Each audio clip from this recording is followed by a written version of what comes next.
You know what really gets people angry? When politicians mess up so badly that it reads like a rejected script from the thick of it. And speaking of mess-ups, we need to talk about David Lammy's latest disaster, because this one's a doozy. 3 prisoners walked out of an open prison on New Year's Day like they were checking out of a hotel. One of them a convicted murderer, and the police didn't even tell the public for 48 hours. Oh, and get this, the bloke who killed someone by smashing their head in with a brick was apparently deemed safe enough for an open prison. You couldn't make this up if you tried. Welcome back to UK Political Insight, where we cover the chaos so you don't have to live through it twice. Let's dive into this absolute car crash. So, picture this, New Year's Day 2026. Everyone's nursing hangovers, eating leftover Quality Street, and generally regretting their life choices from the night before. Meanwhile, at HMP Leyhill in South Gloucestershire, 3 convicts decided to make their own New Year's resolution. Get out of prison. Not through the legal system, not through rehabilitation, but just by walking out, because apparently at open prisons that's a thing you can do. Now, I'm not an expert on the British justice system, but I'm pretty sure when we lock people up, the general idea is that they stay locked up. Call me old-fashioned. Among these 3 escapees was Matthew Armstrong, a man who in 2009 decided that the best way to deal with a disagreement was to hit 54-year-old grandfather Paul Smith over the head with a brick. Not a slap, not a punch, a brick. He was handed a life sentence with a minimum of 19 years.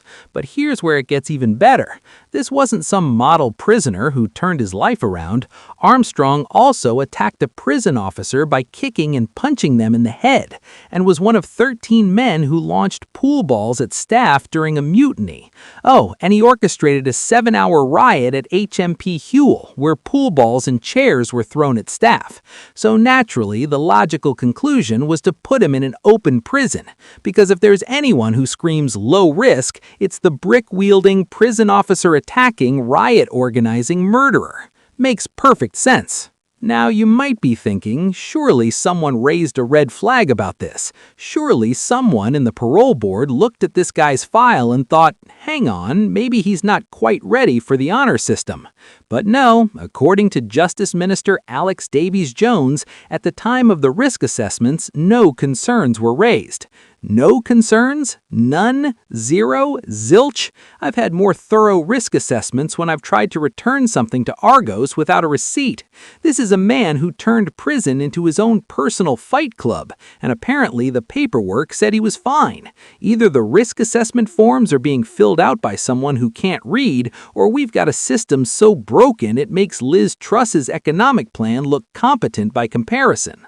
But wait, it gets worse, because not only did these 3 prisoners abscond, the police didn't issue a public appeal until 2 days later.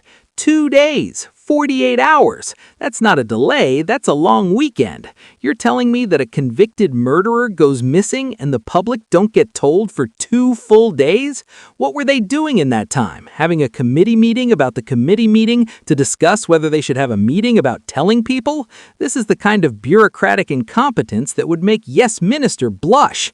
Meanwhile, Armstrong could have been anywhere. He could have been in Bristol, London, Birmingham, or ordering a cheeky Nando's in Cardiff for all we know. The point is, nobody knew because nobody told them.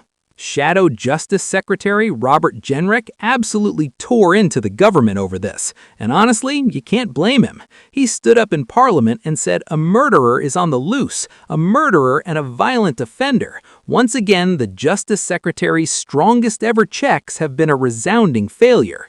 He even threw in the nickname Calamity for Lammy, which is chef's kiss level political shade. Jenrick went on to ask where the Justice Secretary even was during all this, joking that maybe his aunt had taken him to the January sales to find him a new suit just in case he gets let loose on PMQs again. Brutal. Absolutely brutal, but also kind of fair when you consider that the Ministry of Justice seems to lose its Secretary of State as much as it loses its prisoners. That's not just a sick burn, that's a third-degree roast. And here's the kicker. One of the three escapees, Aaron Thomas, 39, was arrested in Bristol on Saturday. So 1 down, 2 to go. But Daniel Washburn, 40, is still out there somewhere, along with Armstrong. Precious police resources, as Jenrick put it, are now being wasted trying to fix this mess. Resources that could be used to, actually prevent crime are instead being used to find people who should never have been in a position to escape in the first place. It's like hiring a chef who burns down the kitchen and then spending all your money on fire extinguishers instead of just hiring a chef who can actually cook. Let's talk about open prisons for a second, because I think there's a fundamental misunderstanding here. Open prisons are meant for low-risk offenders who are nearing the end of their sentences and need to be gradually reintroduced into society. They're for people who've shown genuine rehabilitation. They're not meant for violent offenders, and they're definitely not meant for murderers who have a history of attacking prison staff and starting riots. That should be common sense, but apparently common sense took a holiday along with these three convicts. Former Minister Esther McVey summed it up perfectly when she said, "Police said the prisoners who absconded from the open prison are dangerous and should not be approached by the public." How can any prisoner described as dangerous and should not be approached be in an open prison? It defies logic. And she's absolutely right. It does defy logic. It defies logic, reason, common sense, and basic human judgment.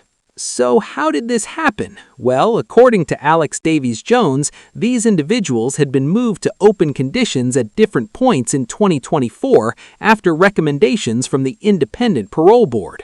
There was no recent intelligence to suggest absconding. No recent intelligence? So the fact that one of them orchestrated a 7-hour riot and has a history of violence apparently wasn't intelligence worth considering? It's like saying, oh, we let the fox into the hen house because there was no recent intelligence to suggest it would eat the chickens. Never mind that it's a fox, and that's literally what foxes do. The system is so focused on rehabilitation and reducing prison populations that it's forgetting the most basic function of prison: keeping dangerous people away from the public. And let's be clear, this isn't the first time something like this has happened under this government. Robert Jenrick said it himself. Once again, there's a manhunt underway. Once again, that word matters. This is becoming a pattern. The so-called strongest ever checks are failing again and again. And every time they fail, it's the public who are put at risk. It's ordinary people going about their lives who have to worry that a violent offender might be on the loose in their neighborhood because the government couldn't get the basics right.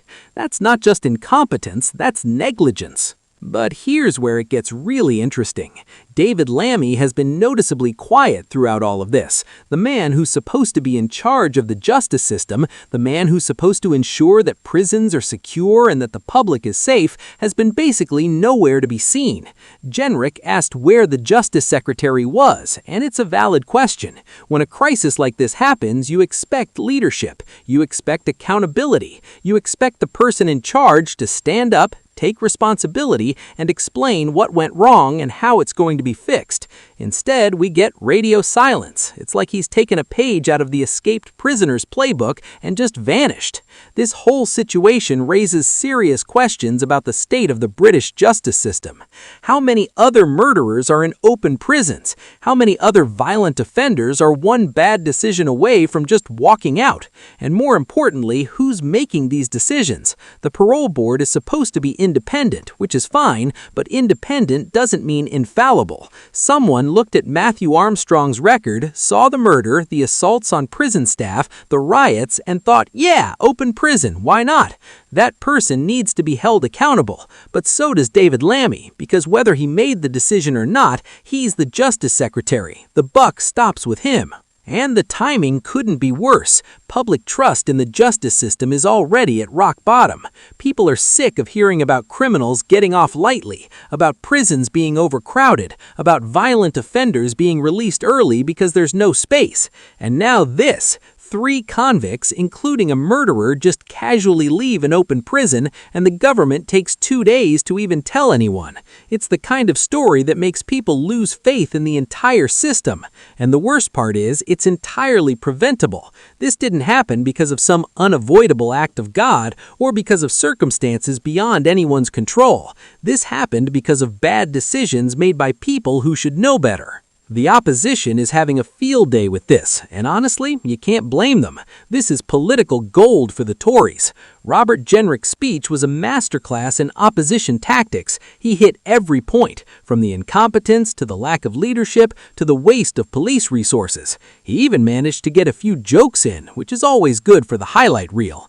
But beneath the political point scoring, there's a real issue here. 3 dangerous men escaped from prison, and the government's response has been slow, inadequate, and defensive. That's not good enough. The public deserves better. So what happens next? Well, Aaron Thomas has been arrested, which is good news, but Armstrong and Washburn are still out there somewhere.